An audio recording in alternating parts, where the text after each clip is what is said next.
Hey everyone, and welcome to the next edition of the Into the Rift podcast, a Riftbound TCG podcast hosted by myself, Alex Coccia, and of course, my very good friend and best of Timo, who gets to defend his title in Europe this week, Joe Curley. Joe, we've got a lot to talk about today. We're going to be discussing the drawing, actually, of the product for Unleashed. Give you guys a little bit of heads up on that. We're going to be discussing the legends, the signature spells, and the champion units of the upcoming Unleashed set. Give some rankings. We'll do like a 5-star ranking scale or something along those lines to give you guys an idea of what we think going into the Unleashed season, or I should say not season, but the set. And then finally, we're going to be discussing Joe's preparations for Lil. Joe, how are you today?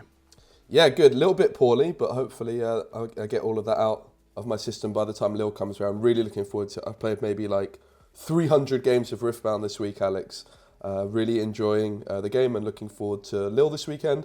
And once that's done, I'm going to be fully focused on Unleashed as well. So excited to start diving into that. Lots of fun Riftbound stuff happening. Have you been primarily playing online? Yeah, I've been playing TCG Arena with Timo and enjoying it a lot. I'm feeling pretty confident. I don't think my deck's the best deck in the game or anything like that. But that's the beautiful thing about the best of prizing system. I'm like feeling very comfortable just playing like a C-tier deck or something like this. As long as my version of Timo is better than everybody else's, I'm a winner. So that's the objective. Yeah, and of course, obviously, you being someone who plays almost exclusively with Timo, your knowledge of the matchups and your knowledge of the meta and your knowledge of how you can kind of maneuver in each individual match is going to give you an advantage for someone who's just like, you know what, I bet there might only be 30 Timo players there. I'm taking Timo in or whatever, right? That's why he's the best of Timo. So we will discuss your preparations for a little later, but what we should talk about right now is that if you're listening right now, you have until April 15th at 9 a.m. Pacific Standard Time to enter the draw for the booster boxes, champion decks, and the Unleashed Vault. This is, I will put a link in the description down below so you guys can access that, but Riot is essentially doing this like draw to give you access to the ability to kind of purchase these products, try to make it a little more fair. And they actually have plans to do kind of like a catch-up or make-up draw for people that don't get the first wave, which I think is kind of fascinating. I'm glad they're experimenting with these types of things to try to get product into the hands of more players. Yeah, there was a bit of uproar initially from the community because people who won the draw for like the Lunar bundle were sort of like not included in this catch-up thing. And a lot of people kind of complained about that, saying, well, I got the Lunar bundle, but I haven't got any booster boxes of other sets. And Riot like quite quickly actually came out and said, okay, we're going to listen to what you guys have to say. And if you got the Lunar bundle, you're not going to be sort of excluded from the catch-up. So Riot just doing a great job of communication, really, and listening to feedback really quickly and acting on it is great to see. Yeah, I think that's fair because also, like, people getting the Lunar bundle would have had no idea that this was coming, right? And so, like, how do you hold someone to account, or not even to account, it doesn't make any sense. All they did was buy a product, right? Yeah. Not knowing that it would have impacted their ability to get a product later on or reduce their chances of getting a product later on. I don't want to use the term reduce their chances either because it's really just a bonus towards people who had maybe missed out on the last one. But by result, it does reduce the chances for someone who had gotten that Lunar bundle, which isn't necessarily fair because like they were just doing their thing. They had no idea the system was going to come into place, right? It's a bonus product, the Lunar bundle, right? Yeah. It's like a bonus that you buy as like a real fan of the game. So there shouldn't be like anyone who buys a Lunar bundle and then regrets it because now they might not get access to normal products. So I definitely think it was the right call from Riot to listen to the feedback there. Yeah, it's a collectible, not unlike the Arcane bundle, right? Mm-hmm. Have you ever seen anyone use the cards from the Arcane bundle? I can't bring myself to do it. I have them Not yet. If I had in my Timo deck, if I had any of those cards, I probably would heavily consider it. But unfortunately, none of them make the cut in my deck. Maybe just waiting for a Warwick Legend, and I think honestly, that Warwick champion is one of my favorites. I played him in a 4-player sealed event the other day or game, and he was so brilliant. So that's the one card I'm really excited to see a legend come out for eventually. All right. And so just as a quick reminder, I'll have a link in the description down below, but you have until April 15th, 9 a.m. Pacific Standard Time. So Google 9 a.m. Pacific Standard Time in your time zone or whatever, but or just like go do it right now if you're listening to this on like the 14th or something. Just go get your name into the draw because that's what you're going to want to do. It's a guaranteed way to get the product at MSRP. And from my understanding, they had mentioned prior when there was like the original shortages for the Origins product that it was supposed to be more or less rectified for set 3. So I'm hoping there's more product, more availability, less scalping, and everything like that. Yeah, fingers crossed. All right, Joe. Let's dive right in to the Legends. The Legends of Riftbound Unleashed. And, buddy, I'm excited because what we're going to do here is we're actually going to go through the Legends. We're going to go through them in alphabetical order in order to just make it so that, like, you know, I'm not just going to stack the ones that, like, I'm most excited for, you know, right off the rip. And I do have to say, some of them really stand out as being exceptionally powerful. I think that we have some good stuff. I don't think I see a Draven level, like, stand out though. Like I don't see that outlier of power like we saw with the Draven Legend, which very immediately became problematic. Now, obviously people are going to start flocking towards specific legends that start to kind of capture the meta, but I think we're coming in at a much better kind of spot here with regards to power levels. So first impressions, like based on what you've seen thus far from the legends, you know, what do you think of their relative power level amongst each other? Yeah, that's a good question. Because I'm so focused on set 2, I haven't really had many games, but I definitely think there's a lot of like really interesting ones that I'm excited to dive into it and see how they get on. Like, I like that there's like Ivern and Lillia that feel like very different to anything we've had before, Alex. Oh, there's definitely like, these are great designs. I mean, there's a couple that stand out as perhaps not being the best, but like you're right, Ivern, fantastic. Leblanc, love the design of it. I think that has a ton of potential. Someone's going to cook with Leblanc. I can feel it already. But, you know, we're getting ahead of ourselves a little bit. Why don't we get started with Diana? Diana is a card here that the legend being in, obviously, in Chaos and in, I did it again. Chaos and Mind. Chaos and Mind. There we go. Blue and purple. The legend, Diana, is the Scorn of the Moon. It reads, reaction, exhaust to add 1 energy. Spend this energy only during showdowns. Joe, I'll give you the floor. What are your general thoughts on Diana? We'll do star ratings from 1 to 5, just for fun. Don't hold us to these star ratings. We're just throwing it out here, right? Previewing. So immediately, the lowest I think I could give this one is 4 stars. Is it 5-star? That's, I think, the big question. I think it's really good. When we're evaluating these legends, you've also kind of got to compare it to the other existing legends within their color combinations, I think. I think that Chaos Mind or Blue Purple is really good. You've got Ezra, obviously Teemo, which we all know is our favorite here on the channel. I think this one's brilliant. I think it actually might be the best of the bunch. Obviously, Ezreal is the most popular by quite a distance. Cold Shot ban, I think, does make Ezreal maybe a little bit less appealing, although it's still good. But with Diana, like, you can essentially play a stack deck for free once per turn, right? Because you can also use this in your opponent's turn. Okay, you can only use it once, you know, between yourself and your opponent's turn, because it's going to ready at the start of your turn. But gives you a free Stupefy, gives you a free stack deck, allows you to play Singularity. Well, not Singularity because you can't, it's not like the right speed, but there's so many like little things you can do with this. If you can just get 1 energy every turn of yours extra, I think it's really, really good.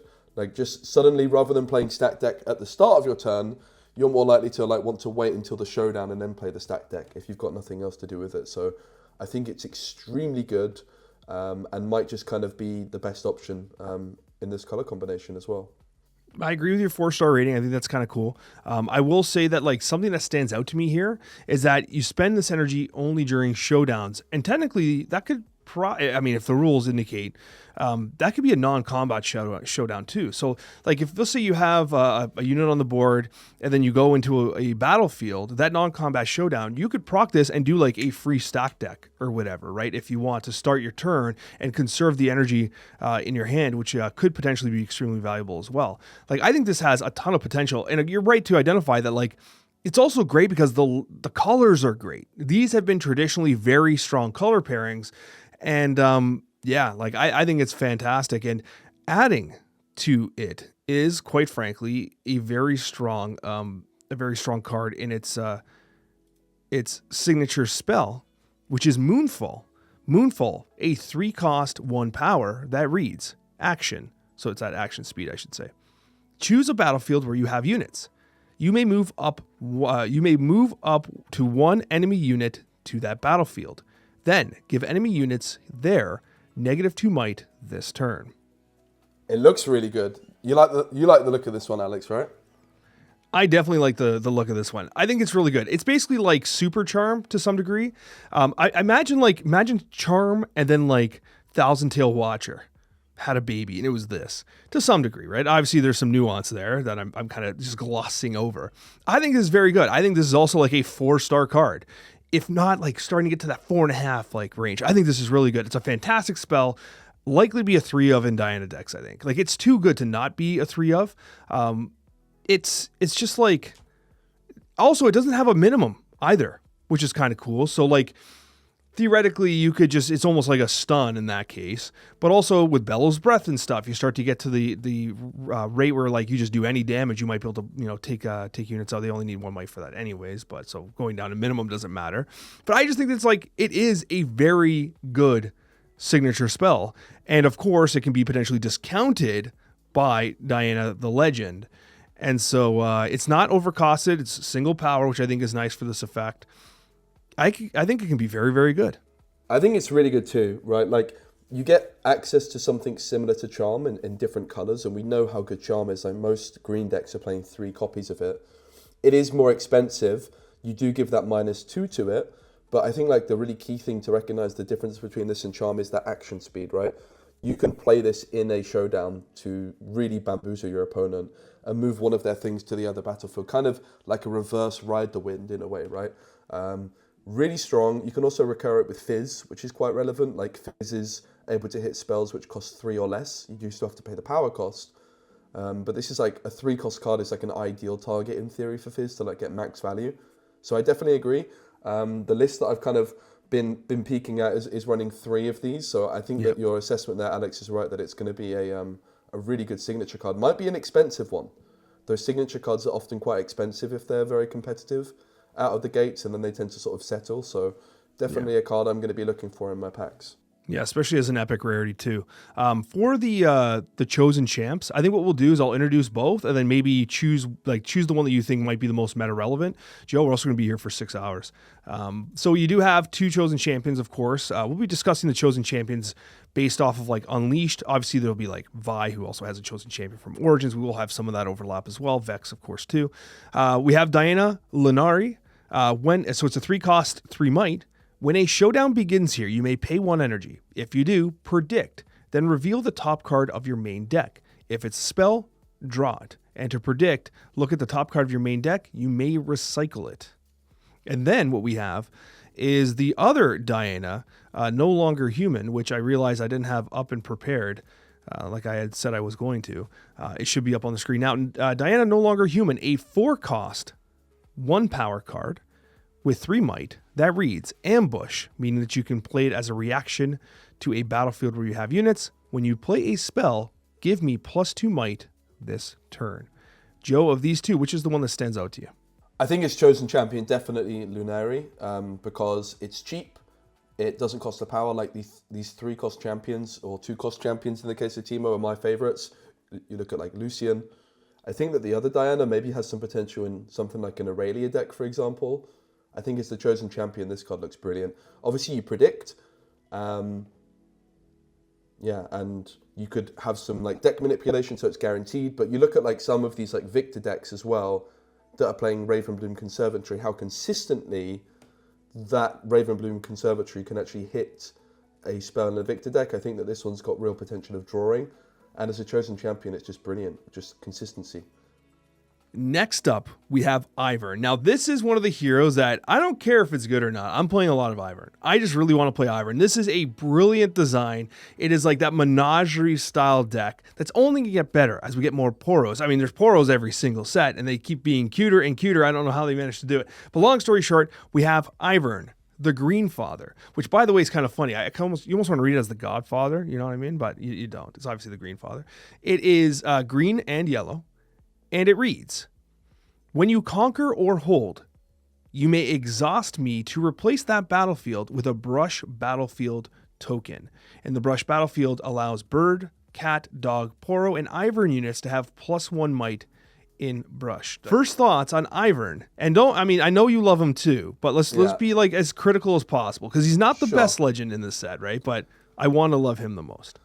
I mean, Alex, I know, of course, you're a very big Marvel Snap player, and I played quite a bit of Marvel Snap back in my day too. Like, these cards in Marvel Snap, which could change the battlefields to like something different, right? You look at like the Scarlet Witch Storm. These are like some of the most competitive cards in Marvel Snap, right? That's right. That ability to disrupt your opponent's battlefields that favor them.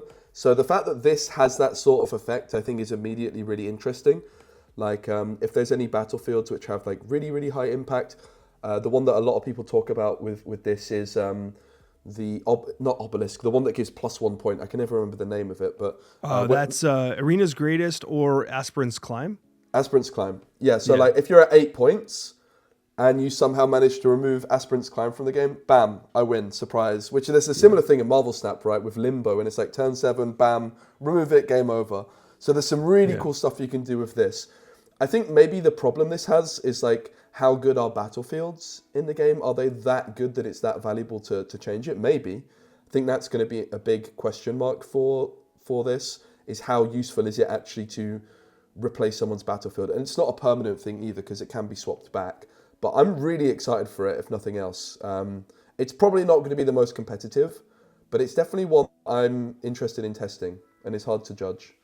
Yeah, I first of all, with Arena's Greatest, I mentioned that because I was trying to guess which one you were talking about. Arena's Greatest doesn't matter because you just get the point at the start of the game. It has no impact. I described it badly, yeah. Yeah. But with regards to Aspirant's Climb, it's massive. Like this, so if like Dazzling Aurora decks start popping off hard, like you could consider, like, I don't know if Ivern has the top end to end up going 1-on-1 against, Dazzling Aurora. Thankfully, you do have a lot of removal for both gear and individual units with yellow, so that's nice, I guess.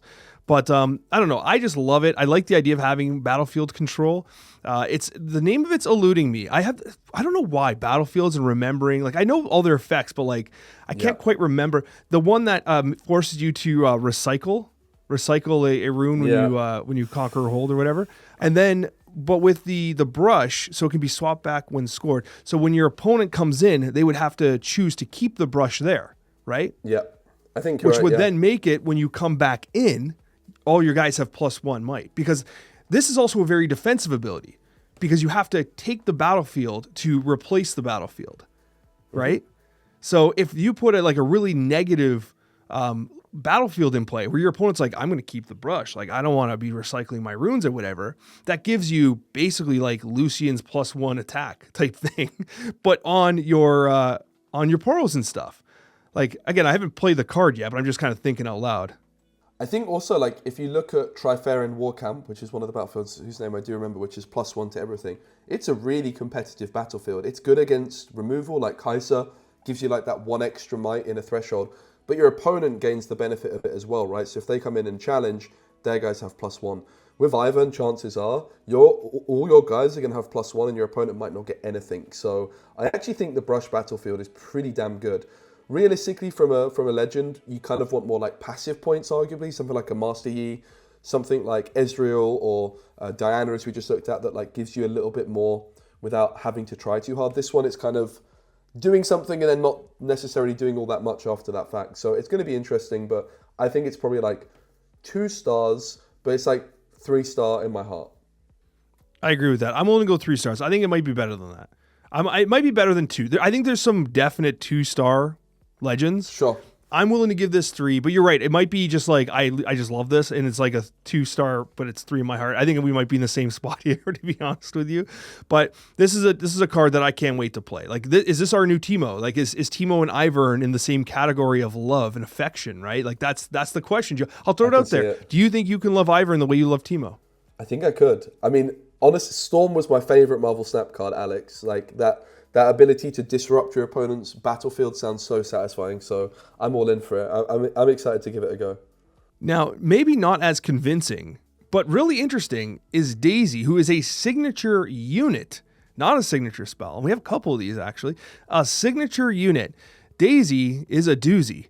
It has, you like what I did there? 9 energy for 2 power. So 9 energy, 2 power for 8 might. Daisy reads, I enter ready. Reduce my cost by 1 energy for each of the following tags among your units. Bird, cat, dog, and Poro. When I attack while your units have all 4 tags, stun an enemy unit here.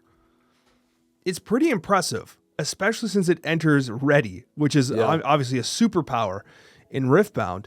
What are your general thoughts here? So, I mean, if you've got Bird, Cat, Dog, Poro, it's going to cost you 5 and 2 power for 8 might and stuns and enters ready. Like, it's extremely good. Like, realistically, your whole strategy with this Ivern deck is to get and amass all of your Birds, Cats, Dogs, Poros. You know, even if you've got 3 of those, I still think 6 cost is extremely reasonable for this kind of thing. So this honestly looks like it might be the payoff that this deck needs to be something serious. That is extremely strong. Like, there's the Leona champion that is, when it attacks, can stun. And it's quite good in the Leona deck. But it's slow, right? You have to play it down at base. This just comes straight in ready. I think it could be really good.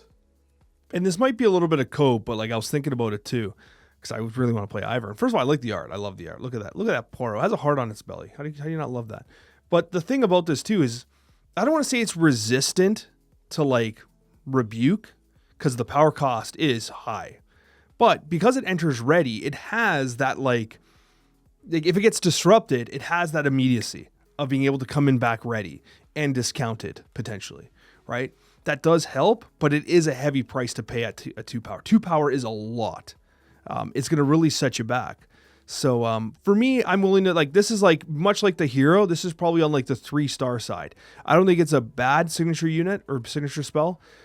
It's definitely good, but I think we have potentially more impactful ones. And I'm also worried it's going to be a little bit of a win more situation, because like this means you have the board. Like, you have a board when you're playing Daisy, but if you don't have a board, like, you're committing almost your full turn, even at max runes, like, you're committing almost everything to getting this out on the field of play, right? Yeah, it's a good point. I mean, the thing is with this one, it's like, if you're already going down this route of having the Bird, Cat, Dog, how do you turn those into wins? That is the big question. Is it a win more, or is it actually the card that wins you the game? And I would kind of hedge my bet that it actually might be the kind of card that helps you win the game. Because even like if you get to the late stage of a game and it's been going really badly for you, even if you end up having to pay 9 for this, which I think is like unrealistic, I think you can't really expect to pay more than 8, right? Like, let's say you've just got a 2-cost Poro in hand, you've got 10 runes, you play the 2-cost Poro, then you pay 9 for that wouldn't work. Yeah, 8 for this, because it gets reduced by 1.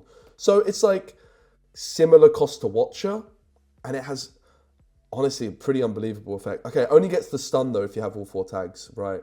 I see what you mean. Yeah, okay. You might be right. It is cool though. It's really definitely cool. It's definitely not bad. We're gonna go on to the what's it called? Oh, the champion units. That's what they're called. They're called champion units. We have the champion unit here. Ivern, friend to all. As you play me, choose a bird, cat, dog, or Poro. I gain that tag. When I conquer or hold, score 1 point if your units have all of the following tags among them: bird, cat, dog, or Poro. So suddenly Daisy's stun capability doesn't seem so impossible, because you have a champion unit that will help facilitate that. But then going next, we have the other. That was yellow, by the way. This is going to be in green. I also didn't say that it was a 6/6, by the way. Ivern, the Nurturer, a 5-cost single power card with 4 might. It reads, when you play me or when I hold, look at the top 3 cards of your main deck. You may reveal a unit from among them and draw it. Recycle the rest. Then, if you revealed a bird, cat, dog, or Poro, do this. Buff a friendly unit. Yeah, this one I'm not too impressed by, the Nurturer. Like, buffing a unit isn't that impressive. But it does replace, you basically get to draw the card. And it can do something when you play it and when you hold it. It's the power cost, I think, that puts me off, Alex. The power cost in this one feels a little bit harsh. The 6-cost one is more interesting to me. 6/6. It's not like the ideal curve for a champion. Usually you would like something cheaper. But probably like dogs, cats, Poros are all going to be quite cheap. So you probably have quite a lot of stuff to play in the early game. And then Ivern just comes through. If you hold, you score a point immediately, potentially with it. So I prefer the friend to all by quite a bit, I think. Next up, we have Jhin Virtusio. I don't know if I'm saying that correctly. I'm not European enough to get that in right. It is a Rage and Mind. So red and blue. Red and blue. I'm going to keep practicing. saying it correctly. I'm just going to have to commit to it. This legend reads, when you play a spell, if you spend 4 energy or more, you may banish it. Then, if there are 4 spells banished with me, put each in its trash, channel 4 runes, and draw 1. Joe, what are your thoughts? So, immediately, like, a big red flag for this one is it's competing with Kai'Sa, which I think, like, post-ban in set 2, Kai'Sa is probably my like, favourite to win Lil this weekend. And I expect it to still be really good next set as well. So that's, like, one red flag, if you will. But I think it's, like, an interesting one. Personally, I think it's a little bit too slow to get going. Basically, what this does is it kind of does nothing until you're maybe, like, 6 turns in, and then it can channel 4 runes, which can all come in ready. That's the key thing. And draw a card. So basically, kind of does nothing. Turn 6, maybe, if you've been working towards it, you get like 4 extra runes. I think it's a fun one. I think that the legend itself, though, leaves quite a bit to be desired, particularly when you consider it's got Kai'Sa to compete with. I'm going to give it 3 stars. Okay, you're higher than me. I would probably go in the 2-star range. Like, I don't think it's bad. I just think it's like, it might, I don't know. I don't want to call it mid either. Like, it's just outside of what I think will be meta competitive, if that makes sense. There might be a good performing deck, but it'll be like a B, C tier style list, right? That's where I see it. I think that the Curtain Call signature spell, I'm actually going to jump to this as well. Oh, I just covered over you there. I think I agree with your 2 stars, Alex. I think I might have been a bit too kind. I think 2 stars. Yeah, so 2 stars is probably like, if we're in agreement, I talked you down there. Curtain Call, I think, is decent, though. Like, I don't think it's a bad signature spell. It's a 4-cost signature spell. It reads repeat. And you actually repeat it differently depending on how many times you repeat it. So repeat, and then the first time you repeat it, it's 1 energy. The second time you repeat it, it's a power. And the third time you repeat it, it's an energy and a power. Choose one you haven't already chosen. You either draw 1, deal 2 to a unit at a battlefield, deal 3 to a unit at a battlefield, or base, sorry, deal 3 to a unit at a base. I misread that. Or 4, give a unit at a battlefield -4 this turn. It's kind of cool. Like, this is the kind of thing that you want to repeat. Like, you get a lot of value for this repeat. Like, we've traditionally have repeats where, you know, if it's 4, you got to pay an extra 4 to get the effect. This is like, you got to repeat because that's where the value really is. You're basically paying the base cost so you can start repeating, which gives it a lot of interesting versatility. Like, I think that, like, personally, like giving -4 to a unit on a battlefield, that's particularly strong. You can just tag on a draw. Like, I think it's a pretty good spell. I don't think it's great. Like, this is another like maybe 3-star signature spell, but I think it might give Jhin a little bit of hope here, especially since that like it's going to progress the game plan that Jhin is looking for regardless. Yeah, I also really like the design of this one. So essentially, right, you can pay a total of 6 energy and 2 power to draw 1, deal 2 to something at a battlefield, deal 3 to something at a base, and -4 to a battlefield as well. So I think it's pretty reasonable. You can't combo this with Ezreal because Ezreal's in purple, but what you can do is you could play the repeat effects cost 1 energy less battlefield when you have control of it. So like if you have control of that battlefield, suddenly you're paying 4 energy and 2 power to do all of these effects, which at that point it looks pretty insane. So there's definitely some cool things you can do with it. -4 to a unit at a battlefield and deal 2 to a unit at a battlefield is kind of like dealing 6 damage in many ways. So it's pretty good. I like it as well. There is one major drawback, and it's Defy, right? Like, Defy can present a major problem for Curtain Call. Defy tends to be a very common card. And if you're playing Ivern, who's probably going to be popular because people love Ivern. I don't know if it's going to be meta popular, but you're probably going to run a couple Defies. Defy tends to find itself in a lot of decks, and as a result, I wonder if it could have a particularly negative impact. Like, a 4-cost spell, like, it's like the highest reach for Defy for the most part, right? And so it's like, it's rough. It's rough when you have a spell that can be just straight up defied and just nullified altogether. Yeah, so I think it's a fun one. It's probably not the kind of card you would want too many copies of either. Like maybe you play 2 of these. But again, the fact that it is like direct synergy, if you're playing a Jhin deck, you really need these 4-cost spells. And this is a pretty reasonable one. So there is that. It's definitely got synergy. When we go to the champion units, we have 2 champion units. The first is Jhin, the Murderous Artist. It is a 4-cost single power card with 4 might. It reads Deflect and Ganking. When I move, add 1 energy and power. Crazy. So good. Yeah, it's pretty good. Is it a chosen champion though, or is it a card that you just want to have in like a red-purple deck with Tide Turners, for example, right? I think it might be more on that kind of... I think it's a good chosen champion because it's a great card, but I think this is like a super meta card that might shine more outside of Jhin decks because I just think it's really good. Yeah, movement's just fantastic as a whole in Riftbound, right? And in my initial impressions, I do think it's likely to outperform the mind variation of Jhin Meticulous Killer. It has vision. It's a 4-cost, 4 might card, and it reads, if you've spent 4 or more to play a spell this turn, you may play me for a single mind power.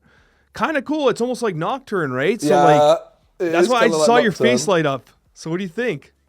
I love Nocturne, Alex. Nocturne's my favorite set 1 card. I'm still a bit of a Nocturne believer, even without Cold Shot. I like this card a lot. This is a really cool chosen champion because it's like, yeah, you just pay your 4 mana spell, bam.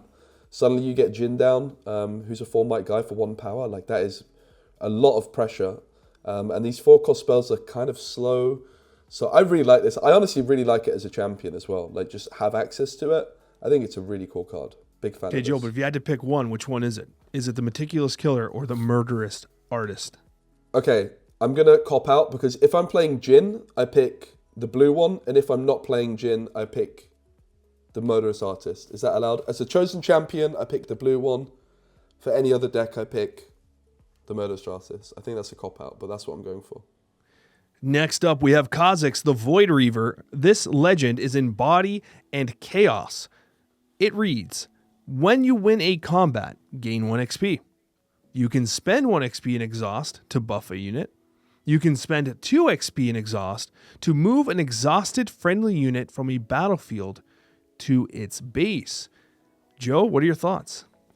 I think it's like got powerful effects, but I'm not really convinced that it's giving me enough reason to put all the XP cards in my deck, right? Like if all the XP cards are amazing, this is a nice leader, but I think all the XP cards kind of leave a little bit to be desired, and you kind of really need your legend to make up for that. And I'm not sure this quite does enough, but it's an interesting one. XP is a new mechanic. I think it's maybe one that might prove to be better, like within set 4, set 5, if there's more XP cards, but there might not quite be enough for this one out of the gate. So I'm going to give it 2 stars. I'm with you on the 2 stars. I'm actually torn up as to whether or not I like Kha'Zix better or Master Yi. They're both the ones that are really utilizing the XP mechanic. This one's much more incremental, which I feel like you might be able to like use more of the effect, whereas Master Yi might be like kind of more of an all-in on the XP mechanic. My heart of hearts tells me I think that Master Yi might be better. But I almost wonder if a really good player can pilot Kha'Zix to more effectiveness. I almost wonder if like the skill ceiling on Kha'Zix is higher than Master Yi. But the average player just picking up the game or whatever might have more success playing Master Yi. Does that make sense? Like I'm just trying to like get an idea of like how you play these cards, right? And I feel like we talked about it even because this is one of the pre-Rift cards too.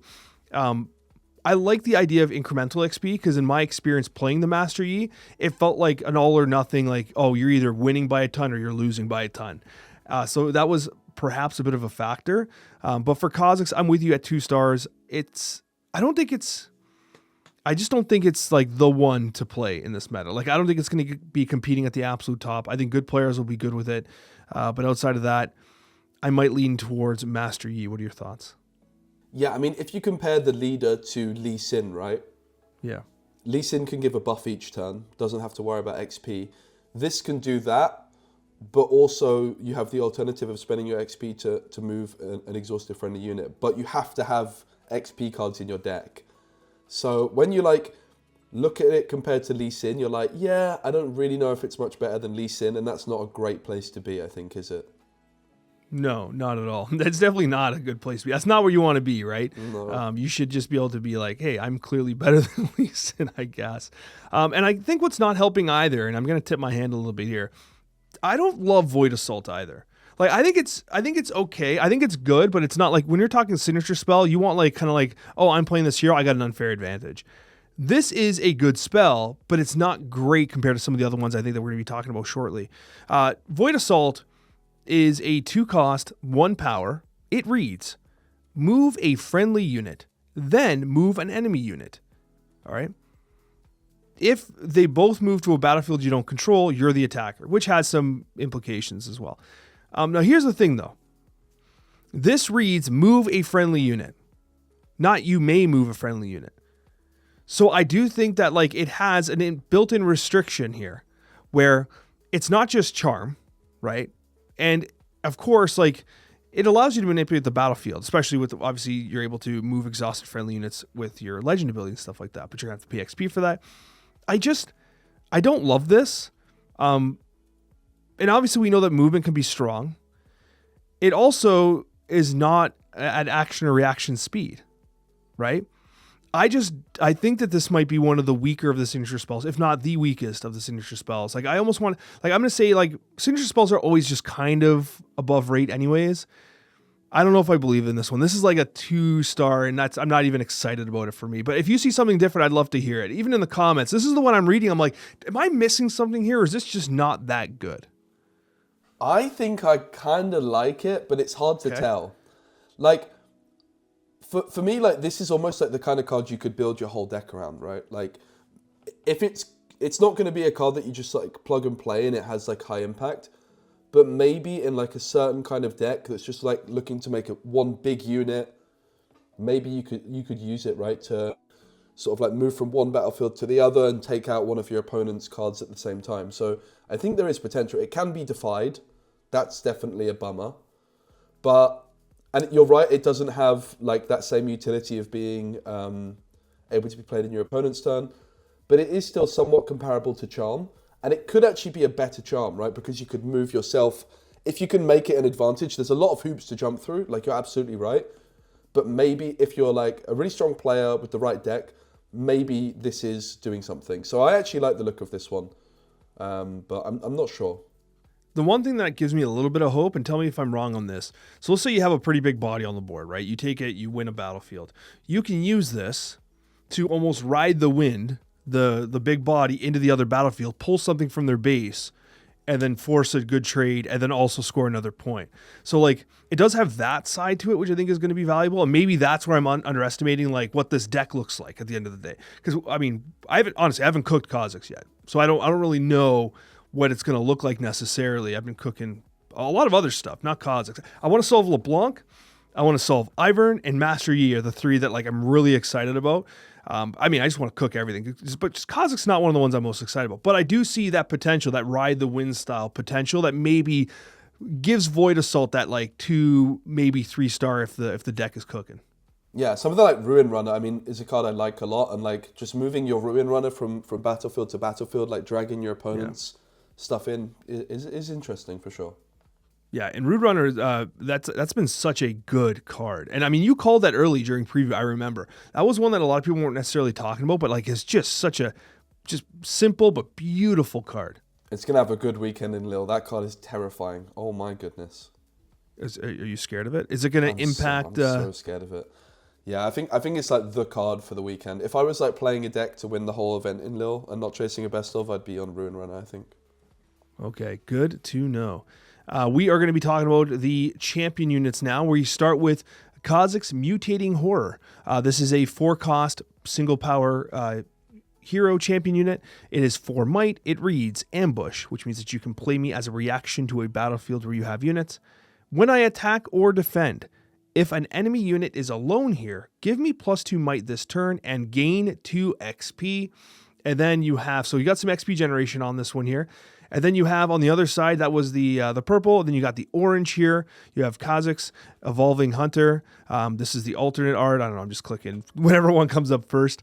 It's a 5-cost single power card with 5 might. It reads Hunt. When I attack, you may spend 3 XP to deal damage equal to my might to an enemy unit here, which I do think is particularly powerful. I thought Hunt was like some sort of thing that like gains XP. But I guess in this case, it's that you can spend XP. No, I think that like on the website it actually just kind of shorthands what it does. Let me find the regular one. Right. So yeah, hunt, when I conquer or hold, you gain 1 XP, but then when you attack, you may spend XP to deal the damage. Sorry, I don't know why it does that. It like truncates the text on the alt art.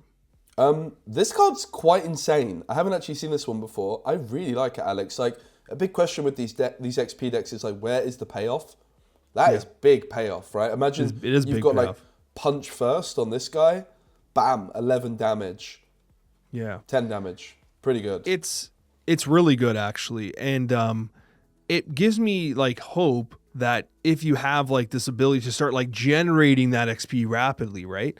Because you have to spend 3 XP, right? And then if you're using the Kha'Zix abilities very often, like for instance, say you attack this, then you use Kha'Zix to bring it back to base, right? You're basically, that's 4 XP to get the effect of this while also, using your legend ability. Like it starts to make a lot of sense. I don't know though, like which one could potentially be meta? I think Ambush is cool, but I would probably lean towards the Evolving Hunter. This one does seem like it wants to utilize the XP to the greatest effectiveness. Yeah, I think so too. I like both of them costing a power is a shame. I think Ambush as a chosen champion is a bit weird. But this card, okay, it doesn't come in ready, but if you get to 8, play this at base and have a first mate ready and waiting, bam, immediate like impact. Pretty cool. I like this card a lot. Honestly, like Kha'Zix Legend, I'm really disappointed by, but the champions and signature spells, I'm pretty interested in. Next up is Master Yi, and we had discussed them a little bit when discussing Kha'Zix. Both are the ones that are going to be really utilizing the XP mechanic. Master Yi is a calm and body, so green and orange. You're getting good it at reads. That. That was good. That was smooth, That was good. Alex. I'm on top of it. Nice. Yeah. So I got to reveal something. So I realized while I was discussing this that the page that I'm using is the Riftbound like official card. It actually just says like domain common body on the description when you click into the card. And I realized that last time when you were speaking about the champion units, when I switched from one alternate art to the other, I'm like, oh, it actually just says domain right there. And it doesn't just show it shows the name. So I literally have no reason to ever get it wrong ever again. I should never have said this. I should have just kept it a secret. Like I was just getting better. But I figured out a cheat code like literally 14 seconds ago. So I'm going to run with it. Yeah, so Master Yi, the legend reads, level 6, your units have +1 might, and you have to have 6 XP to get that effect. And level 11, your units enter ready. And we discussed this at length a lot. I'm going like, man, I can't go higher than 3 stars. I played this card. I played Master Yi at pre-refs, and I felt like, oh man, I got the XP, I got the advantage, and I felt unstoppable. It felt like a 5-star, but it felt like a 2-star, barely that, when like you just couldn't get the ball rolling and your opponent was holding the locations and you couldn't flip the battlefields. Like it felt like once you don't get that XP moving, it all falls apart rather fast. So I don't want to say it's a feast or famine style card. I want to give it 3 stars because I like it. I had a lot of fun, but I do think that like a very tight deck that's utilizing these mechanics to high effectiveness should be good. It felt like it could be good. Having your units enter ready is wild. That is a superpower. But can you get to 11 XP? That's the question. Yeah. I mean, you've obviously played it. I'm not convinced. I think also a big problem it's got is like the other Master Yi Legend is so good. Like it's one of the best, especially now Fight or Flight has been banned. I think like that made the original Master Yi from Proving Grounds a lot better. So I'm unconvinced by the XP all-in decks, but definitely excited to see them in action. I'm going to give it 2 stars. Yeah, that's fair. I see that. I feel like when you play it and it's popping off, it feels better than 2 stars. But what's it feel like on average? I think is going to be the question that needs to be answered. And then we have its signature spell, which is kind of cool. I think I like it. It is Alpha Strike. It's 3 energy, 1 power. It reads, action. Choose a friendly unit. It deals damage equal to its might split among enemy units at battlefields. Then, for each unit it kills, do this. Gain 1 XP. Now, admittedly, I'm not sure, like, how the rounding works. Like, if, you know what I mean? Like, because you might not have, like, you know... You have to choose a friendly unit if they have 5 might, and there's 4... Right, well, I guess you split, like, the... Like, you choose who takes an extra one, or did they all just get, like, Is it 1-1-1-1 and then that's it because you can't go 2, or is it 1-1-1-2? You know what I mean? Like I'm not sure. It says it deals damage equal to its might split among enemy units. It doesn't say split equally among enemy units, right? So I would imagine that's it's fair. like, I would imagine it's the same interaction in a combat where you get to choose, which makes a big difference if that is the case. So it's almost like a Cathian Rain to some degree, where you can determine how much of a particular like damage you want to do to any particular unit. Oh my gosh, for some reason in my head when I read this, I assumed it was like an equal split, but you're right. I guess you can like determine, okay, I mean, is it though? Like, now I'm not sure. Is it the way, like, okay, let's say you pop a 5 might unit, you can be like, okay, I'm going to do 4 to this guy and 1 to this guy. I think so. I'm pretty sure. And if that is the case, it's really good. It is defiable. Obviously, also, like, the gaining XP part is nice, but actually, if you just remove the XP part from this, it's, like, still a pretty good effect, right? Especially if you combo it with Punch First or something like this, or, like, some equipment. You can quite easily get up to, like, 7-8 damage on this card, which is quite impressive. Yeah, okay. It's kind of funny though how like you're on a podcast. I've like lots of notes. I tried to prepare, and then you read it and you're like, wait a minute, hold on a second. Like when you read it out loud, you catch yourself like, wait, this might not work like I originally thought it was. It actually, I think, is better than I thought then. Oh, that's kind of cool because I thought it was already pretty good. Yeah, this is definitely like a solid 3-star. It's good. It's good. I think it's solid. In an XP deck, it might even be a 5-star. The question for me is how good is the XP part, right? Like, I think if I look at this card without the XP, I still think it's pretty good. And then if you can really get value out of that XP, I think it could be extremely good. You know what makes it good too that does bring it up to maybe 4 stars is the fact that it's an action speed. Yeah. That definitely makes a big difference. Yep. Yeah. Okay. Yeah. Alpha Strike looking kind of cool. All right, I'm in on Alpha Strike. I'm glad that we we sorted that out there. And then we have the Master Yi's. I'm trying to get the one with the correct text here. We got Master Yi. This is the first champion unit. It's Master Yi Unstoppable for Calm or Green. It's level 3. I cost 2 energy and 1 power less. Level 6, I cost 4 energy and 2 power less. Level 11, I cost 6 energy and 3 power less. And level 16, I can't be chosen by enemy spells and abilities. That's the green one. And then we have on the other side, we have the orange, which is going to be Master Yi Tempered. Master Yi Tempered has Hunt 2, so when he conquers or holds, gains 2 XP. This is also the one that comes in the pre-rift. Level 6, I have Deflect and Ganking. Joe, what are your thoughts? I mean, realistically, the 4-cost one's probably better, right? Yes, for sure. An interesting option for Aurora decks if you want to go down that route. Like the orange Yi from Proving Grounds obviously has Accelerate, but it costs you a power. If you want something to contest earlier, this could be an option in Aurora even.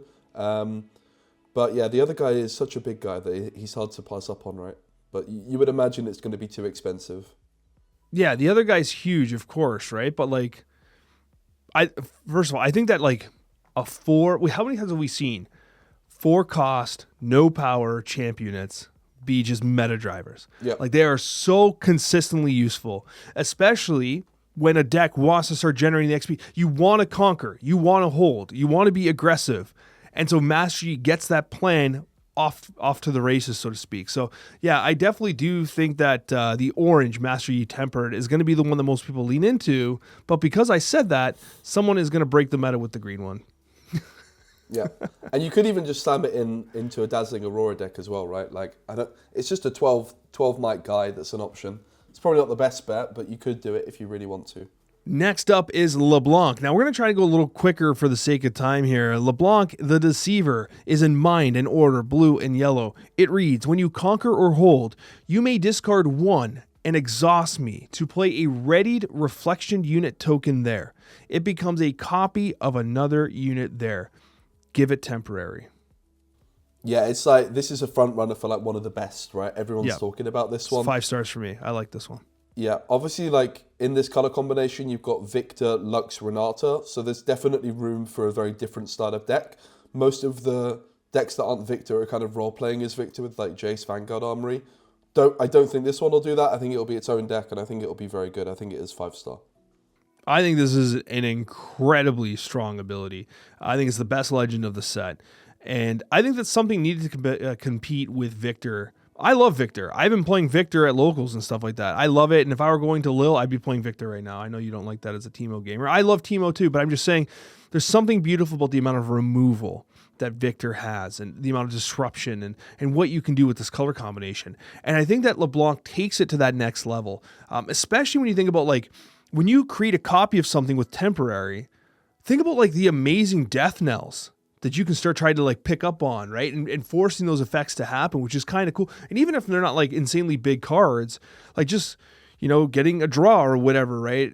This type of stuff could be extremely valuable. And then it's only amplified. So yeah, this is a 5-star for me. What do you think? Yeah, I think 5-star too. I think it's got really, really big potential and there's some cool things you can do with it. So I've heard a lot of people talk this one up. And like for me, it only gets amplified by mirror image, which I think is very expensive, but very powerful as well. This is going to be a 4-star for me. Mirror image, it's a 3 energy, 2 power, so expensive. 2 power is an expensive cost. It reads, choose a unit. Play a ready reflection unit token at your base. It becomes a copy of that unit. Give it temporary. Now, what I think is really cool about this here is you can select opposing units, right? So if they have a huge chunky Elder Dragon or whatever, you can copy it and then force a trade or whatever, right? Of course, there's going to be some combat tricks. You're going to have to work for it a little bit, but that could be potentially cool. You can also copy their huge chunk and send it over to the other battlefield and just wipe out whatever they have there. There is a lot of stuff here. And like, imagine like they have like a Furious Forerunner and you give it temporary. That is fantastic. You get the mechs. Like, it's just such a cool spell. This is such a fantastic spell as well. I'm not sure what the deck looks like yet. Like, I've been trying to like start to brew and cook a little bit. I'm like one of those guys. I don't like looking at what anyone else is doing yet. I want to just kind of get into my own mind and my own box and figure out what I can come up with. And like, I'm still trying to figure out what LeBlanc looks like. Though I think that there might be a lot of potential here, and someone out there is going to crack the code. I think LeBlanc is going to be cool. Yeah, the signature spell's so good, right? Like, just playing a 3-cost thing that can come in ready is already good, and it's got a lot of flexibility. Also, like that 2-power cost, yes, it's expensive, but it also means it can't be defied, which is also potentially an upside. Yeah, and I mean, I know I got excited about, like, oh, they have a huge unit, copy it and trade with it, but, like, Call of the Week kind of does that too. Right? So that gives you an idea of how powerful the removal is that exists in this archetype already. But I don't want to sleep on mirror image. I think it's truly fantastic. And then we have our friend, the champion unit. It is in blue. LeBlanc everywhere at once. It is a 4-cost, 4 might. It reads, backline. I must be assigned combat damage last.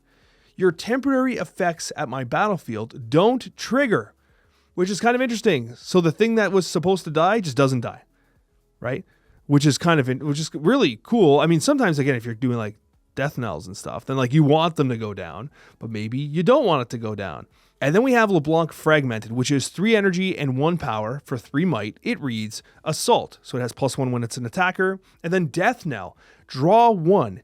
If it's your beginning phase, draw 2 instead, which obviously is going to go very well with temporary style mechanics. This looks awesome too. They're both so good. Like, they're both really good. Joe, what are your thoughts? I mean, I absolutely love LeBlanc. I think this is like the deck. Yeah, they both look really cool. I'm drawn towards, I think, the blue one, like that lack of power cost, that 4/4. The backline ability, when you're also protecting your temporary cards, is so much synergy, right? Let's say you've got like an 8 might temporary card and LeBlanc is just like sat in the back line, literally behind it. They have to get through your temporary card in order to get to LeBlanc. That sounds really powerful. Admittedly, like, this card is maybe quite weak to Rebuke, Fight Off, like, obviously banned, but like similar cards to that. But it's still got a lot of potential. And just 4/4 for consistency, I prefer the look of. But this other champion unit is also not to be underestimated. They're both good. Like, I could literally see a world where LeBlanc is running, like, just like when Master Yi set 1 had like the Aurora version and the mid-range version. I'm pretty sure, were they both running the same legend hero? I can't remember. Champion unit. I don't Yeah, even I think remember so. at this point. Yep. But I could see 2 variations of LeBlanc running each of these. Like usually you have like the one front runner that's clearly better. I can see 2 completely different style LeBlanc decks running either one of these, or even like one of them's the champ and the other one's just like a 3 of in a deck or something. Like there is a chance you use both, which I think is really rare. Maybe I'm coping. Maybe I'm just super excited about LeBlanc. I think that this is going to be one of the decks to beat. Next up is Lillia, the Bashful Bloom. It is a Calm and Mind, green and blue. It reads, for 4 energy, exhaust me. Play a ready 3 Might Sprite token unit with temporary. This ability costs 1 energy less for each friendly unit with temporary. So this, much like LeBlanc, is utilizing these temporary mechanics, and I actually really like this. To me, I think this is a 4-star hero. Why? Because I think there's a lot of value in, yes, 4 costs is kind of expensive for a sprite, but like that means for 4 energy throughout the course of a game, you have access to a readied unit. That is really cool. Is it kind of expensive? Sure. But at any point in time, you can have a readied unit, send it to a battlefield, score a point, cause problems, get disruption, whatever it happens to be. And when you're later turns, maybe that's not all that expensive, especially if you're in top deck mode or something. You're top decking stuff, you got a guaranteed 4 cost play. Maybe you're generating other temporary units as well to reduce the cost. But like, I think having access to a token every single turn, despite it being relatively expensive, is actually kind of cool. I agree. I also really like it. Like I think Sprite Call as a card is quite good. That costs 3, and this is similar on a champion. Like the big question is, can you make it even cheaper, right? And I'm not sure. It's going to depend a lot about how the deck ends up being built, and also like the champions, the signature spell. But I think it's got big potential. It's one I'm really interested in. And of course, unfortunately, you don't set up much of a board when you're doing this either, right? And having a board is kind of important as well. Although I do think there's a place for sending these temporaries in. And then you have Lilting Lullaby, a 2 power. Well, it is 2 power. I misread it though, but it is a 2 energy, 2 power card. It has reaction speed, and it reads, counter a spell. Its controller can't play spells this turn. That's a pretty big impact. Now, I've seen like a lot of hubbub about this. Because it's not like, okay, they can't play spells this turn, which is obviously good, especially at reaction speed. But for me, it's like, it's still expensive at 2 power. It's very expensive at 2 power. Is it going to be really good? Of course it is. Countering a spell, regardless of its cost, regardless of its power cost, that's awesome. And then shutting them down, it's definitely a very good card.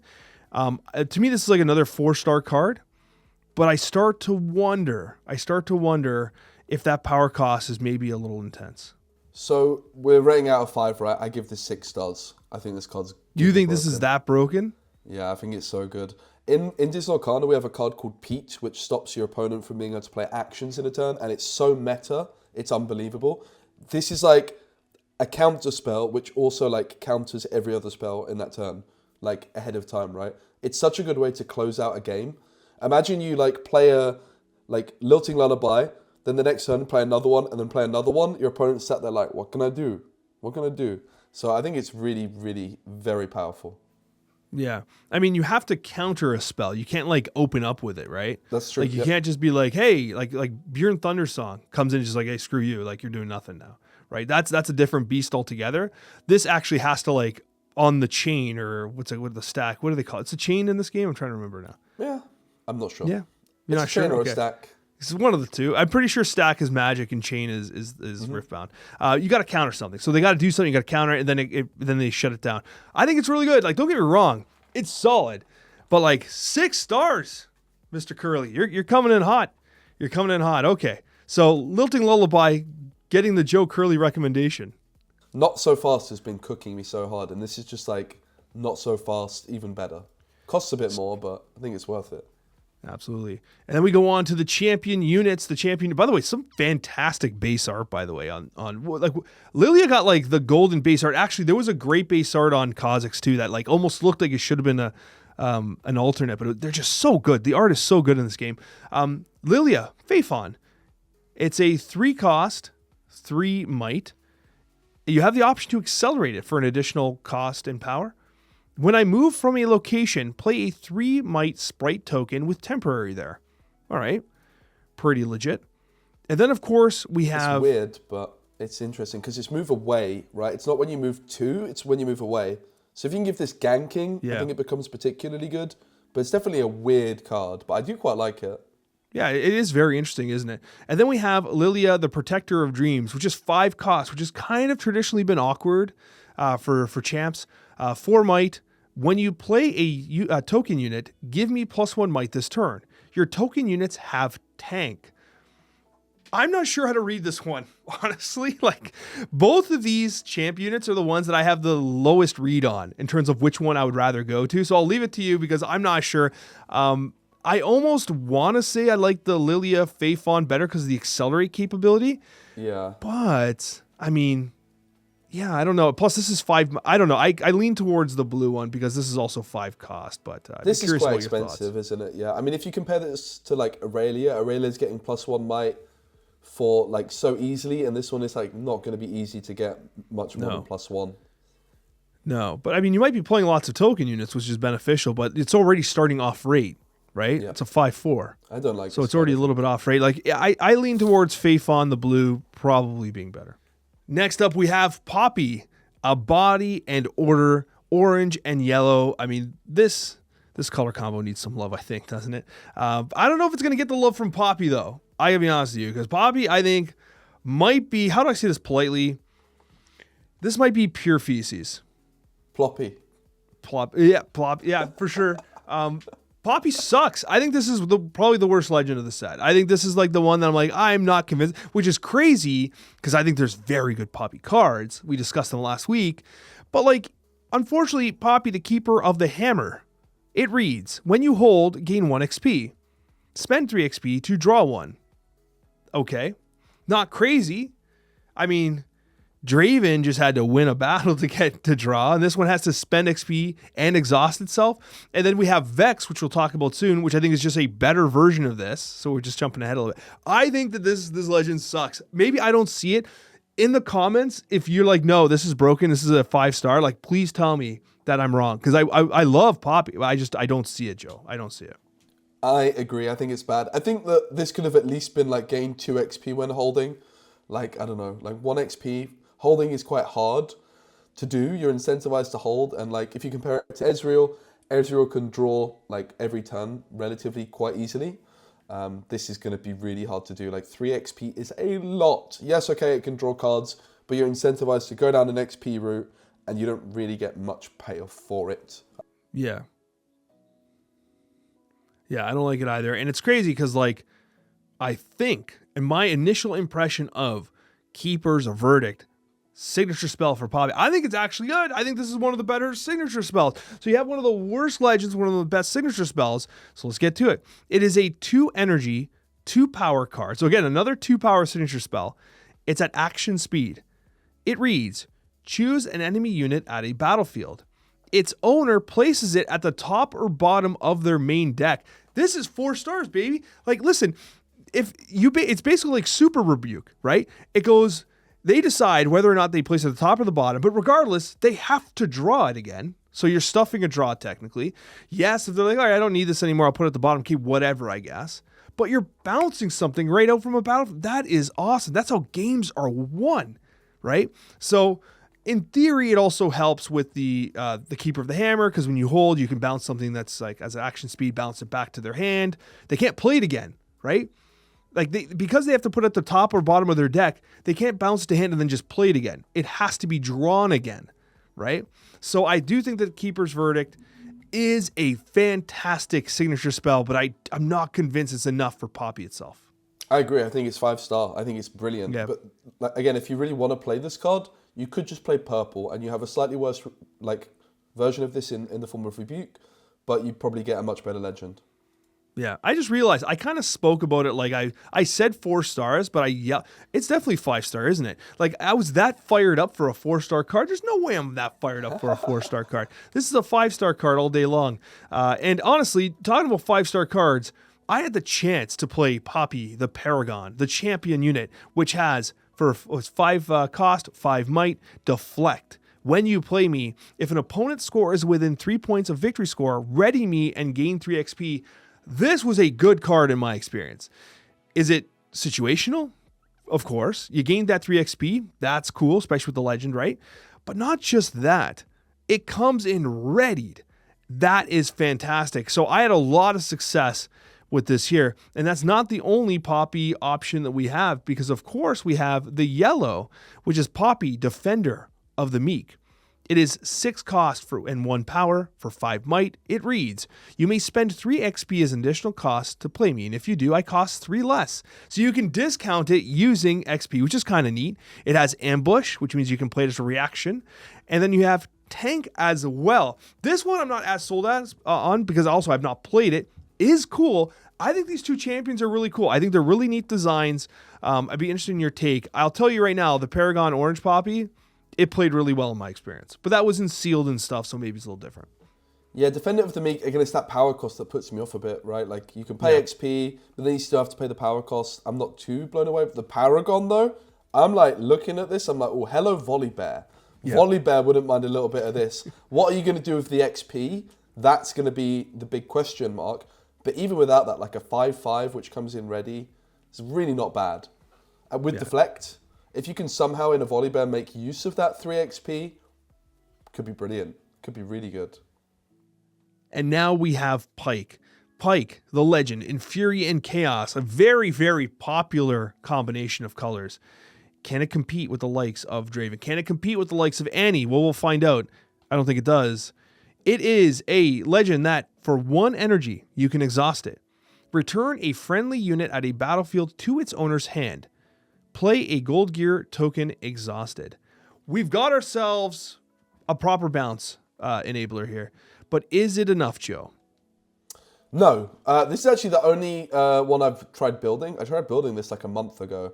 And by the end of my stream, I was like, yeah, I don't want to play this. It's like, I just don't think it really does anything better than Annie or Draven particularly.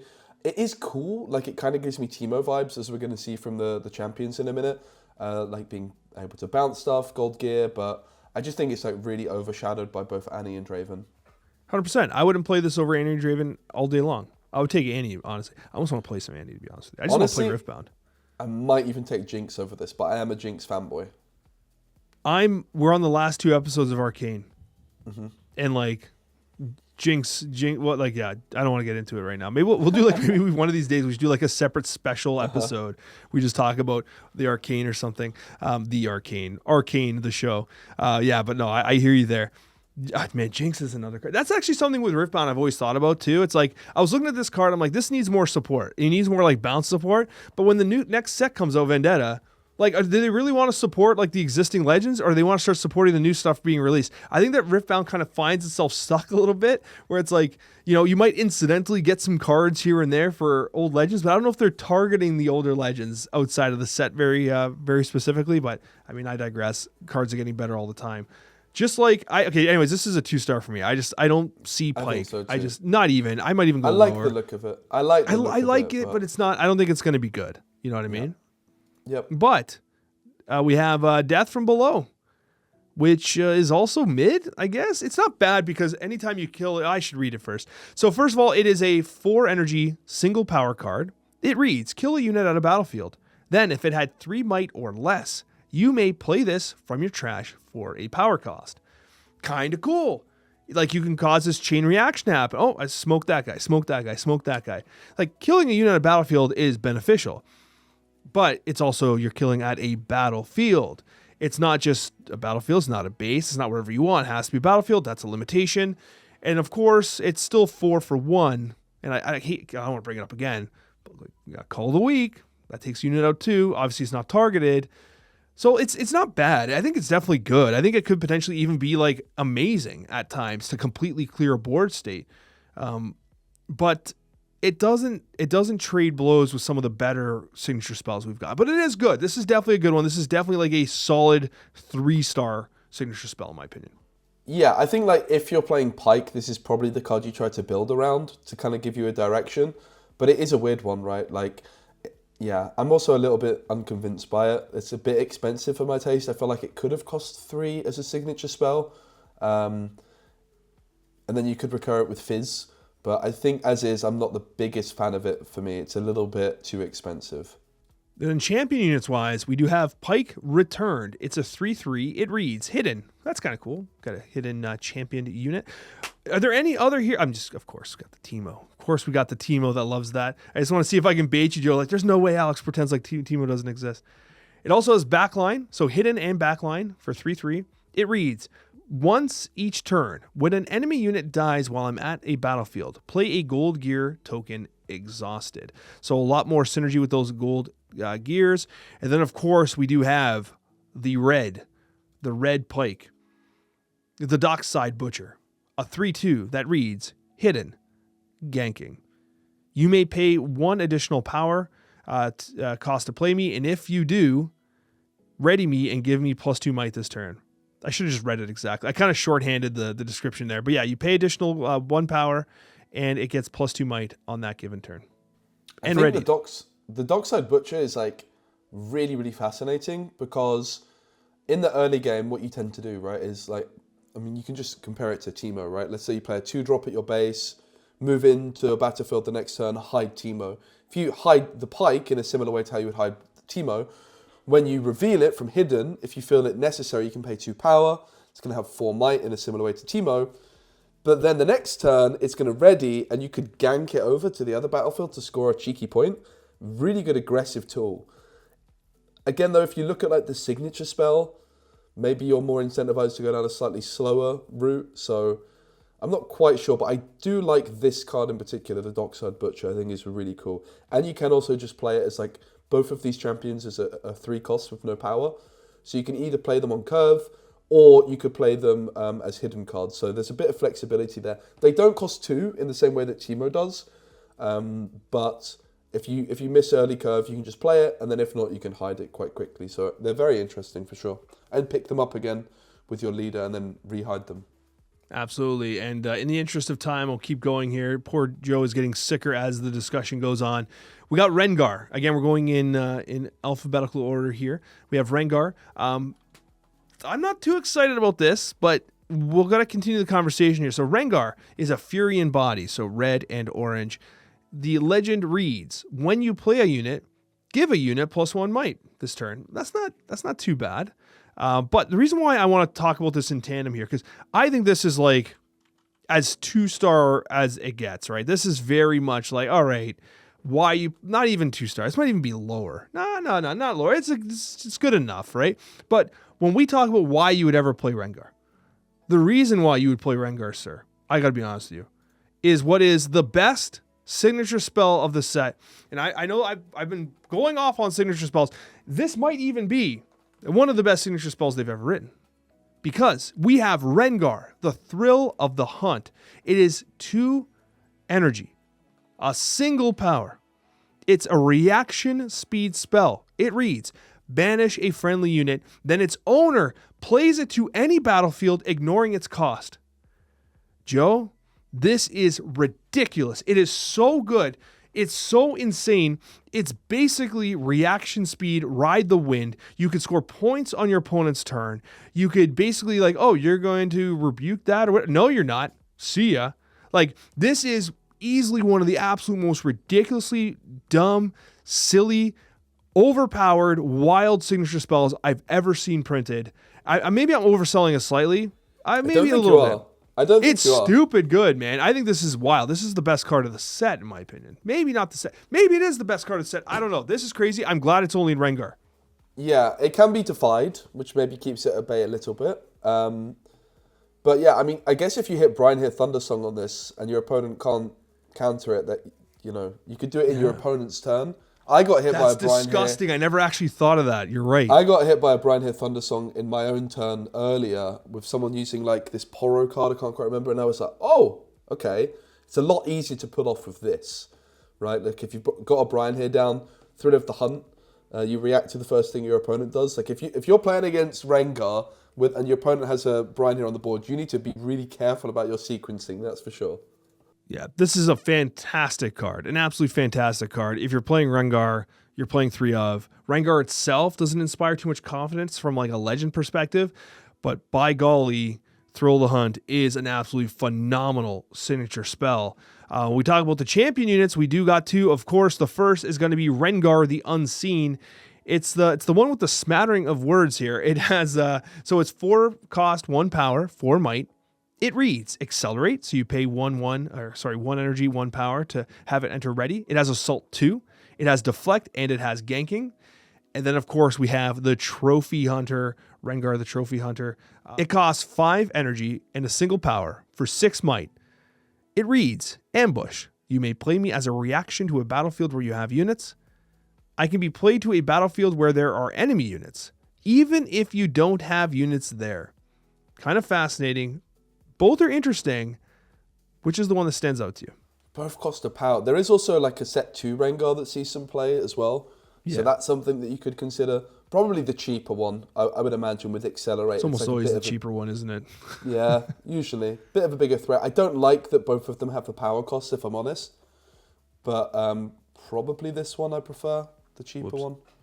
I made a bit there. Ambush is a bit weird as a chosen champion because your opponent can see it coming a mile off, right? Yeah, for sure. They can see it, but it still provides you with a lot of flexibility, right? I still think that it's interesting at the very least. And once we get more of these into our hands, we'll start to see whether or not that this ambush mechanic really does make a big difference. Because right now, there's a lot of question marks around it too, right? Mm-hmm. We've got 2 more to go, Joe, and we do have Vi, the Piltover Enforcer, talking about Arcane. I understand this is the reference. I understand it. It is a Fury and an Order, a red-yellow, and it reads, when you conquer, if you assigned 3 or more excess damage, you may exhaust me to ready a unit. This is how do I say this? If Poppy's the worst legend, this is the second worst legend, I guess. A little sad. I think that Vi needed something better than this. This is this is such an iconic hero. We needed more for Vi here.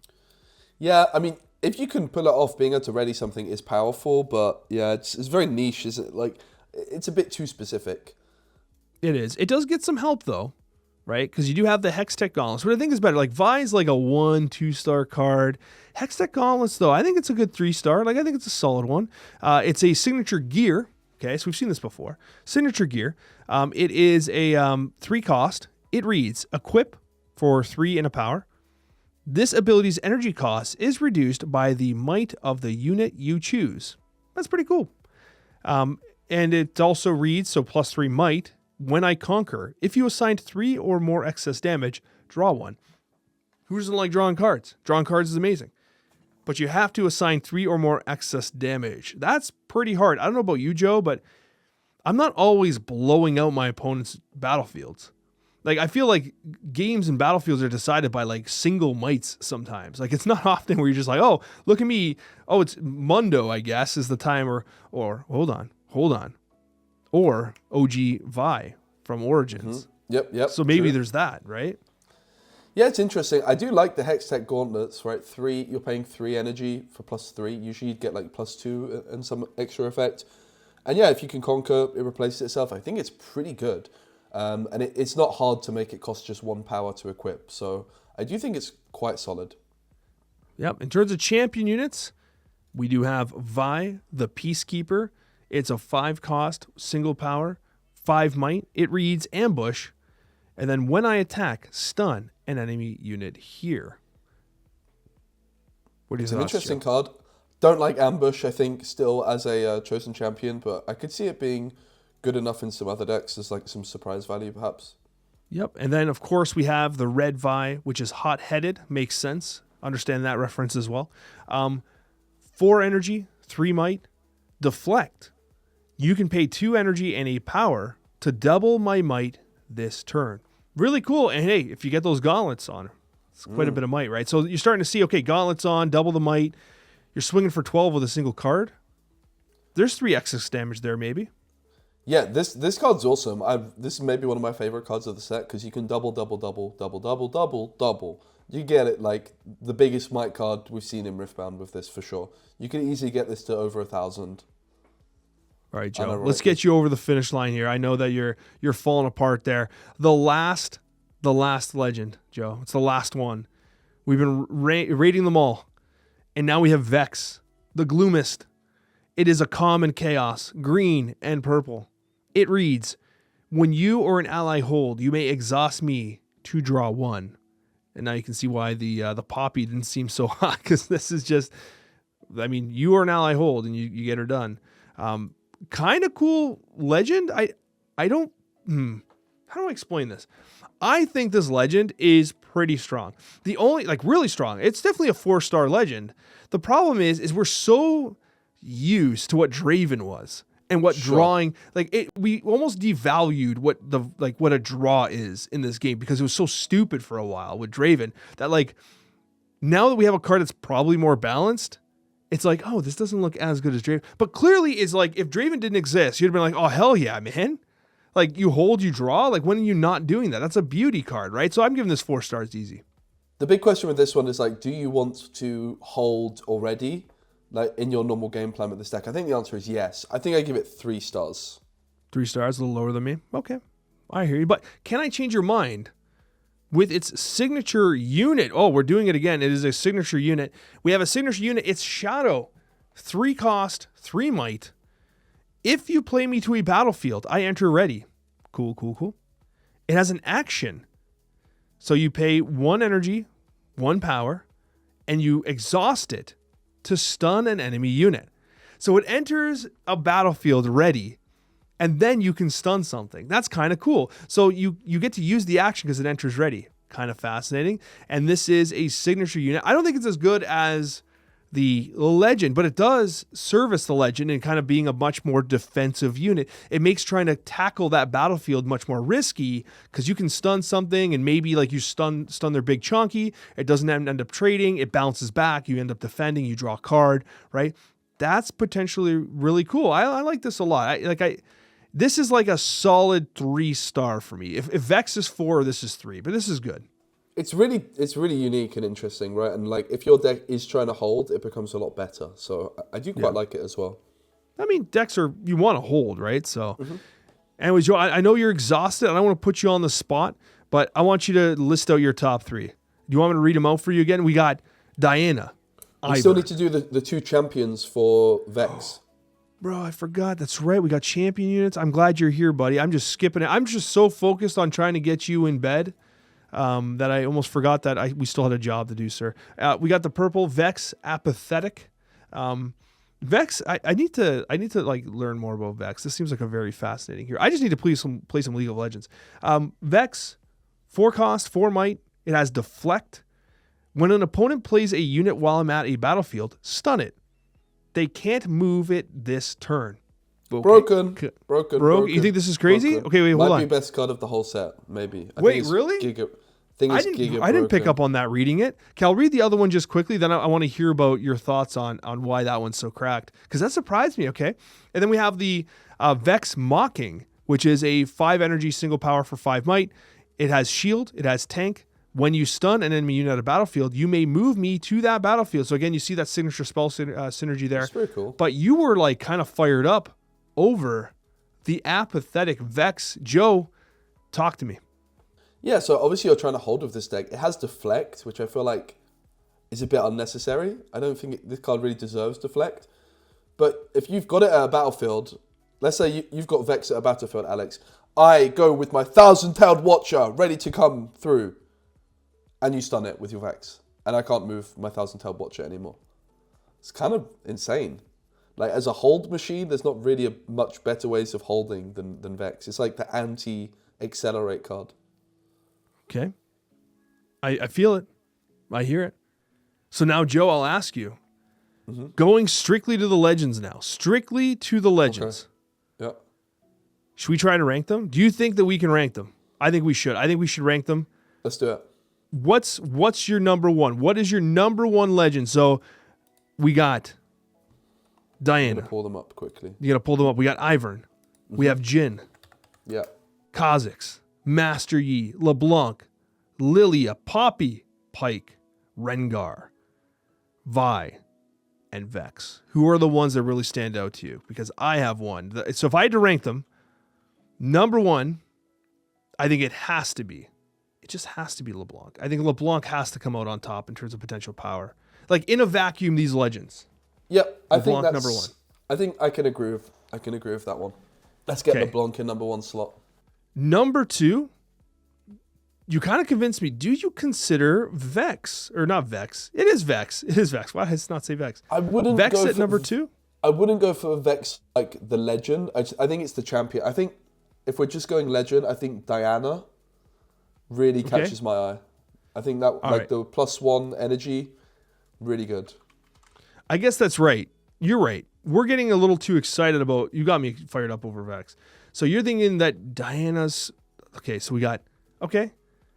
All right. I'm gonna write this down so I don't forget. So we got LeBlanc, and then we're gonna go with Diana, and then do we go Vex after that? I honestly don't know if I love the Vex legend that much, but also I don't love a lot of the legends because a lot of them are like XP driven, right? Yeah. So they are. Maybe honestly, I would be tempted to go like Lillia. Lillia is good too. I'm willing to go Lillia. I will take that Lillia as number 3, then Vex maybe. Yeah, let's do it. Okay, Lillia number 3. We're doing this live. Like that Vex. many of them. I'm looking at them. There's so many XP ones, right? Which I know. Like if you're taking XP, I think Master Yi is going to be the next. Maybe Kha'Zix. Like, but I think Master Yi might be better. I'm not sure. Do we go Ivern next? Oh yes. Nice. I think you know what. I think Ivern is just such a safe call too. Like it's just such a beauty card. Like how do you not love Ivern? I think I'm gonna lock in Ivern. This is the one that's like number 1 in our hearts. But let's be real, it's not gonna beat out LeBlanc or Diana, Lillia or Vex. I mean, maybe it does. Maybe someone cooks. Who knows? So the only ones that don't use XP that we haven't got yet is Jhin, Vi, and Pyke, as well as Rengar. I would maybe lean towards, but then again, maybe it's recency bias and the fact that I've played it. But Master Yi was okay. Sure. Let's do it. Right? Like Master Yi did some stuff. But like at the bottom here, I think it's less obvious. Now we're not calling which decks are going to be better. We're talking about like the legends themselves, like which legends are the ones that are kind of like the real disturbers, the ones that really did get the job done, right? Do you think that next up would be someone like I'm tempted by Vi next, honestly. No, I don't know. I think come on, Jin's better. No? Yeah, Jhin might be better. The thing I don't like about Jhin is it's just like forcing me to go down a route of like playing bad cards that I don't really want to play. I guess Singularity, but I kind of hate Jhin. I don't know. I don't know if I want to play Jhin either. And this is not the legend, but the Vi champ gives me hope that this could potentially. Okay, you want to go Vi then Jhin? Yeah, I don't know. Honestly, I feel like we're scraping the bottom of the barrel already. There's quite a lot of bad legends in this set, I think. Yeah, this is not even. I just threw Vi up there. It's not even a legend. But yeah, like I don't think the Vi legend's good at all though. That's the problem. Yeah, it might not be. It could be good though with ganking. Like you could do some really nice stuff with it. Okay, and now we're left with Poppy, Rengar, Pyke. It's just you're right. We're kind of in a. Oh, Kha'Zix is okay. Kha'Zix. Okay, hold on. Kha'Zix has to. I think we got it wrong. I think Kha'Zix is better than Vi. Sure, I'm down. Right, like. We kind of forgot about him. I think Kha'Zix definitely has a higher ceiling than Vi does. I'm going to throw it up on the screen. So I would make that adjustment. Yep. Could even be better than Yi, but okay. And then we'll do this. Go ahead, sir. Maybe we go Rengar, Pyke, Jhin, Poppy. Is that everyone? You know what? I think I'm good with that. It's crazy that Rengar and Poppy have the best signatures too. And they're so far down. That's maybe a good way to balance them, though, right? Like you've got this brilliant signature. Maybe Rengar Legend could have been a bit higher, honestly, but I don't know. Yeah. All right. The final rankings preview. Joe and Alex. Best of Teemo. Best of wearing glasses while recording. I don't know. What can I even categorize myself? I got to win something eventually. Soon to be best of Poppy, Alex. I'm very unlikely. Maybe I'll find a way to crack Poppy. Rank 1, we got LeBlanc. Rank 2, Diana. 3, Lillia. 4, Vex. 5 is Ivern. 6, Master Yi. 7, Kha'Zix. 8, Vi. 9, Jhin. 10, Rengar. 11, Pyke. And last, and probably least, Poppy. Definitely least. Yeah, I think it's a good effort. I think the legends are pretty weak this set overall. Yeah, it's possible, isn't it? We did it though, Joe. We did it. We got to the end. Really long pod today. I said we were going to talk about your preparations for Lil. You want to give us like 3 sentences so you can go to sleep? Teemo won't win. 3 words. There you go. You won't win, or you're... Teemo won't win. I might win best of Teemo, but I won't win the whole tournament. No. But no, if you win best of Teemo again, just start collecting them. The bans were brilliant. Really, really good bans. I think Aurora could have gone, personally. I think Aurora's going to be a problem next set, but apart from that, I think the game's super fun. Next ban is Bryn Thundersong, in my opinion. That could have also gone. That's probably the one. But Joe, thank you for toughing it out with us here. I mean, you got more ill as time went on throughout this podcast here, which is great. But you held on like a champion. It's so fun talking about this stuff. And for me, it just gets me more fired up for the set. Like, I am so excited for the set. I cannot explain to you. I'm going to play so many pre-riffs. I've already signed up for like 4 in advance. I'm like, I don't even know if I can make all of them. I'm just signing up for all of them in advance. I can't wait. I love pre-riffs. I love it. The energy is going to be awesome. And guys, thank you so much for watching. We sincerely appreciate each and every one of you. If you made it right to the end, thank you so much for supporting us. And once again, if you can find it in your heart to hit that like button, check to make sure you are subscribed. As a brand new podcast, it does make a massive difference for us on that YouTube algorithm to get those likes and to get that love. Joe, feel better, rest up, good luck in Lil, and we'll see you on the next one.